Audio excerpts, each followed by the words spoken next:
он правильно задачу перед страной поставил. Я хочу сказать, что впервые за многие-многие годы у нас в приоритеты государственной политики вышли наши территории, села, небольшие города, потому что мы, собственно говоря, за все время независимости очень мало занимались развитием территории, кроме Бишкека. И Бишкек, как я часто говорю, превратился в такой ресурсный, кадровый, финансовый пылесос, который вытягивал из всей страны ресурсы, и очень мало что возвращалось на места. И если на местах жизни сохранялось и даже как-то улучшалось, то только благодаря людям, которые там живут, и органам управления, которые там работают, они своими небольшими силами что-то пытались сделать. А для государства в приоритете ни местное самоуправление, ни местная собственность не стояли никогда. Практически за всю историю Кыргызстана это первый раз, когда первое лицо государства говорит: слушайте, а давайте у нас вся страна будет хорошо жить, а не только столица. Но после объявления года развития регионов в умах начался разброд и шатание, потому что никто не может толком объяснить, а что такое развитие регионов. Что такое? Говорят про города точки роста, говорят про усиление экономического потенциала, но в современном понимании развитие регионов это гораздо более комплексная, гораздо более сложная вещь. Потому что развитие не может быть только экономическим, развитие не может быть только инфраструктурным. Развитие обязательно должно включать социальную сторону, гуманитарную сторону, быть сосредоточено на человеке.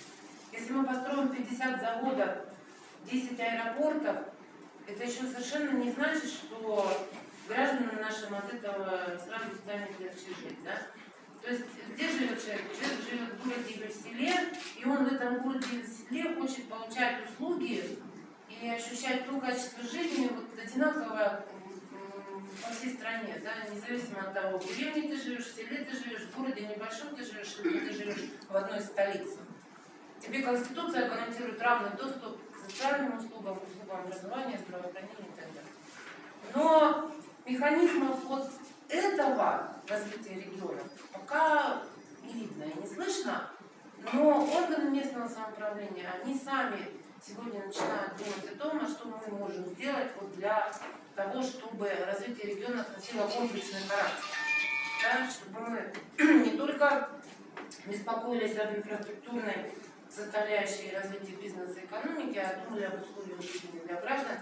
И вот в рамках своих полномочий, в рамках того, что им разрешено делать по закону, они совершают смелые поступки, они идут на внедрение инновационных инструментов, за что им большое спасибо вот, городам Баткену и Качкарате. Они сами расскажут детальнее после меня, что они собираются сделать, а я хочу вам коротко сказать о том инструменте управления, который они внедряют. Этот инструмент называется государственный социальный заказ. Из самого слова понятно, что происходит заказ. Заказчиком выступает орган управления, либо государственный, либо муниципальный, а исполнителем является частный сектор, либо коммерческая организация, либо некоммерческая организация. В каких случаях государство может применять этот заказ, этот инструмент? В тех случаях государство или местное самоуправление, в тех случаях, когда власти выгоднее, эффективнее передать на аутсорсинг оказание каких-то услуг, либо решение каких-то проблем. Часто бывает так, что орган управления или власть видит проблему, но сам не очень понимает, что нужно сделать для ее решения. Вот сложная проблема, мы с ней столкнулись, но мы не понимаем, как ее нужно решить.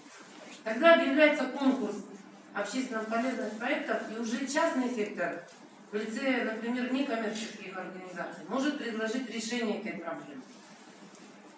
Вот эта практика государственного социального заказа, она политической окраски не имеет. Я сразу хочу вас предупредить, потому что ходят такие мифы о том, что это вот западные страны сюда привезли для того, чтобы НГОшникам деньги из бюджета перекачивать. Это неправда. Потому что государственный социальный заказ внедряется во всех странах вне зависимости от политической системы. Россия пионер по внедрению государственного социального заказа. Там на уровне, на фоне отсутствия федерального закона, там нет федерального закона. Есть законы федеральных субъектов. Да? Там каждая область имеет свой собственный закон по ГСД и активно его внедряет. В Казахстане это очень активно работает. Так что здесь нету никакой политической подоплеки. Это инструмент не направленный на развитие МФО, это инструмент управления, инструмент делегирования какой-либо функции или полномочия органа местного самоуправления или государственного органа частному сектору. Активно используется этот механизм у нас Министерство труда и социального развития для оказания социальных услуг на местах, причем используют уже давно, с 2008 года, практически 10 лет. Закон, новый закон о государственном социальном заказе был принят в 2016 году. Он очень детальный, он основывается и на нашем собственном кыргызстанском опыте, поскольку я сказала, что, как я уже сказала, закон сам механизм работает давно, и на лучшем международном опыте. И вот предлагает 3 механизма. Это общественно полезные проекты, как я сказала, когда объявляется конкурс на идеи. То есть власть знает, что есть проблема, но власть не знает, как ее решить, тогда проводится конкурс на идеи и их реализацию. Либо это закупки, когда власть знает, что нужно конкретные услуги, например, горячее питание одиноким старикам. Ну не открывать же для этого собственную столовую мэрии, не варить эти обеды, не развозить их собственными силами. Гораздо проще заказать эту услугу уже имеющейся частной столовой, да, оплатить эти обеды и пусть она их развезет.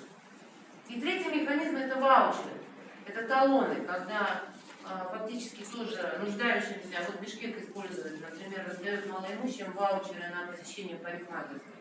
То есть мэрия заключает договоры с частными парикмахерскими, а людям, которые имеют право получать эту услугу, раздают эти талоны, они идут, стригутся, потом мэрия оплачивает этому парикмахеру стоимость оказанных услуг. В общем, возможностей этого применения этого механизма очень много.